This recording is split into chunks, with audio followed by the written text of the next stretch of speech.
শুশুনিয়ায় জল আনতে গিয়ে এমন একটা দৃশ্য প্রথমবার নিজের চোখে দেখলাম, যা সত্যি আমি কোনোদিনও ভুলব না।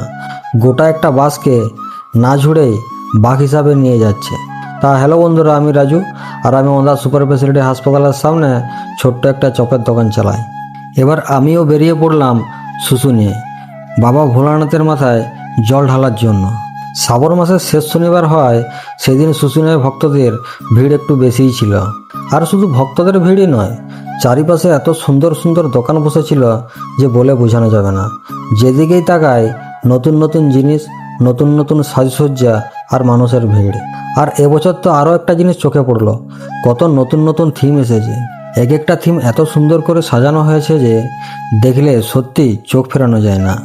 তার সঙ্গে শুশুনিয়া পাহাড়ের অপূর্ব দৃশ্য, পাহাড়, সবুজ প্রকৃতি আর চারিপাশে হাজার হাজার মহাদেবের ভক্ত, সব মিলিয়ে পরিবেশটা যেন একেবারেই অন্যরকম। সত্যি বলছি, শুশুনিয়ার এই সৌন্দর্য নিজের চোখে না দেখলে বোঝানো সম্ভব না। তারপর জল নিয়ে আমরা ফিরে এলাম ওন্দায়।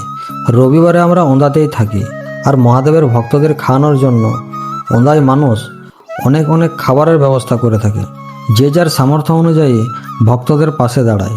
কেউ খাবার দিচ্ছে, কেউ জল দিচ্ছে, কেউ আবার অন্যভাবে সাহায্য করছে। এই ভালোবাসা আর ভক্তির দৃশ্য সত্যিই মন ছুঁয়ে যায়।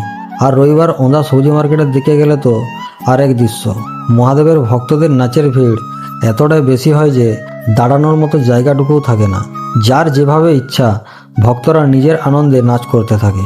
পুরো ওন্দা যেন মহাদেবের ভক্তিতে মেতে উঠেছে। অবশেষে এলো সোমবার।